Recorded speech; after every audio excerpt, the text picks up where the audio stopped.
مزید بیانات کے لیے چینل کو سبسکرائب کریں اور بیل آئیکن کو دبائیں۔ جزاک اللہ۔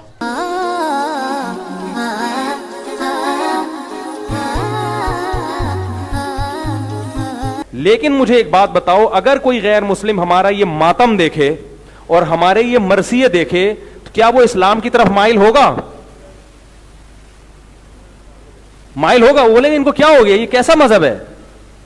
کیا حضرت حسین کی یہ تعلیمات تھیں؟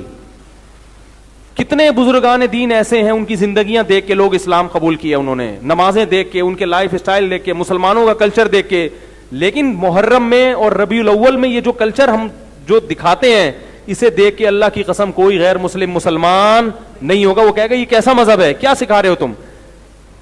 اسلام بہت ہی اٹریکٹیو مذہب ہے اگر اس کو اصلی حالت میں رکھا جائے۔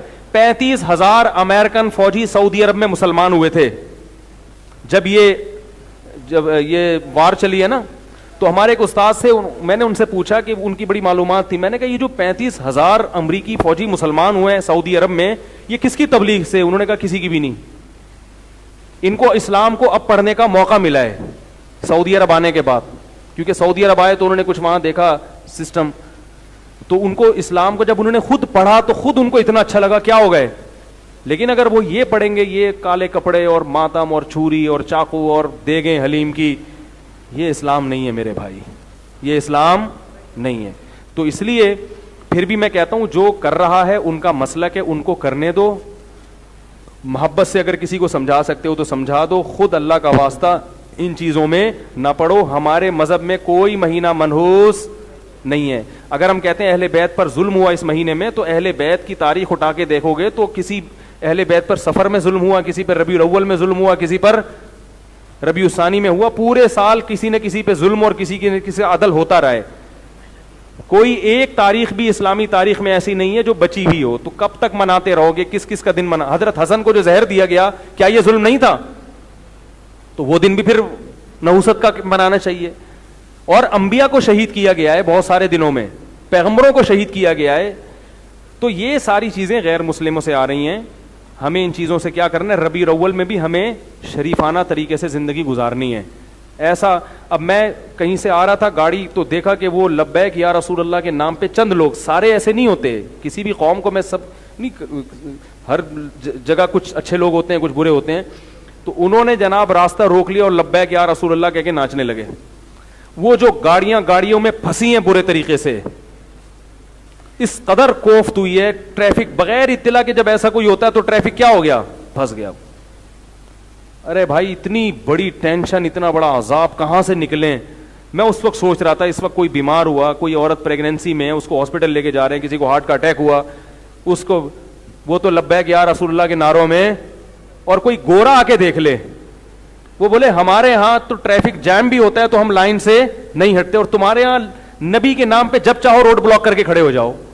تو اسلام تو میرے بھائی مینجمنٹ سکھاتا ہے، اسلام آپ کو برباد ہونا یا مینجمنٹ کی جو یعنی نظام کو خراب کرنا، انتظام کو خراب کرنا، یہ اسلام کی تعلیمات تھوڑی ہیں۔ ایک طرف محمد صلی اللہ علیہ وسلم کی تعلیم ہے کہ تہجد کے لیے اٹھو تو اتنا آرام سے کہ بیوی کی آنکھ نہ کھلے، اتنا اہتمام کہ کسی کی نیند خراب نہ ہو، اور دوسری طرف آپ بھونپو لے کے پورے گھروں میں چڑھے ہوئے ہیں جناب، اور روڈ بلاک کیے ہوئے ہیں آپ نے۔ احتجاج اگر روڈ بلاک کر کے کرنا ہے تو اس کی پہلی انتظام ہونا چاہیے، بھائی یہ آلٹرنیٹ راستہ ہے گاڑیوں کے نکلنے کا، یہاں سے یہاں تک فلاں دن کنٹینر لا کے رکھا جائے گا، ٹھیک ہے نا، اس کنٹینر میں اتنے لوگ ہوں گے، اور وہ اس طرح سے اتنا بڑا جلسہ ہوگا، اور پھر اس کا متبادل ایک دم لا کے لبیک یا رسول اللہ کے نام پہ سب کھڑے ہو گئے، اور ایک دم ایسی کی تیسی ہو۔ لوگ عشق رسول میں کر رہے ہیں، لیکن لوگوں کے پاس علم، میں ان کی نیتوں پہ شبہ نہیں کرتا، نیتیں سب کی عشق رسول ہی ہوتی ہیں، مگر عشق رسول کا اظہار نہیں آتا، کیسے کیا جاتا ہے، نبی نے کیا آداب سکھائے ہیں، یہ پبلک کو نہیں پتا، اور گائیڈ کرنے والے بھی نہیں گائیڈ کرتے، وہ بھی اپنی دکانیں چمکا کے بیٹھے ہوئے ہیں، ان کو اس سے ہوش نہیں ہے کہ کس عمل سے کس کو کیا تکلیف ہو رہی ہے۔ آپ صلی اللہ علیہ وسلم نے ایذائے مسلم کے مسلمان کو آپ کے کسی عمل سے تکلیف نہ ہو اس کا بے انتہا خیال۔ کے بھی تھائی لینڈ میں ایک جگہ مسجد ہے، وہ اذان دے رہے ہیں تو اتنی دور دور تک اذان کی آواز جا رہی ہے. میں نے ان لوگوں سے کہا, میں نے کہا بھائی اتنی زور سے اذان دینے کی ضرورت, بولو بھائی, نہیں ہے. تمہیں اگر مذہبی آزادی دے دی اس حکومت نے تو اتنا نہیں کہ آدھے ملک کو اپنی اذانیں سنانا شروع کر دو. اپنے محلے تک اذان کی آواز کو کیا رکھو. آزادی کا ناجائز فائدہ اٹھاتا ہے مسلمان.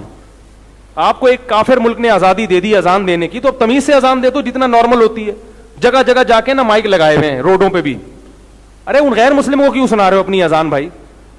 پھر یقین کیا نکلے گا؟ وہ کمپلین کریں گے یار ہمارے آرام میں خلل ہو رہا ہے, اور مذہبی منافرت پھیلے گی. تو مسلمان تمیز سے چلتا, بولو نا, نہیں ہے. بس وہ سمجھتا ہے میں چونکہ اللہ کی کبریائی پورے ملک میں بیان کر رہا ہوں, ہے اللہ کی توحید میں نے پورے بینکاک میں بیان کر دی, تو اللہ نے کب کہا ہے کہ میری کبریائی اس طریقے سے بیان کرو کہ پھر کل تم پر پابندیاں لگیں. اور چائنا میں مذہبی آزادی بہت تھی, وہاں جلسے شروع کر دیے لوگوں نے, ان جلسوں سے روڈ بلاک ہونا شروع ہوئے. چائنیز گورنمنٹ نے کیا لگا دی, پابندی لگا دی. تمیز سے کوئی کام ہی نہیں ہوتا ہم لوگوں سے. اللہ تعالی حفاظت فرمائے. مفتی طارق مسعود صاحب کے شارٹ کلپ بیانات کے لیے ہمارے چینل کو سبسکرائب کیجیے اور بیل آئیکن کو دبائیے. جزاک اللہ.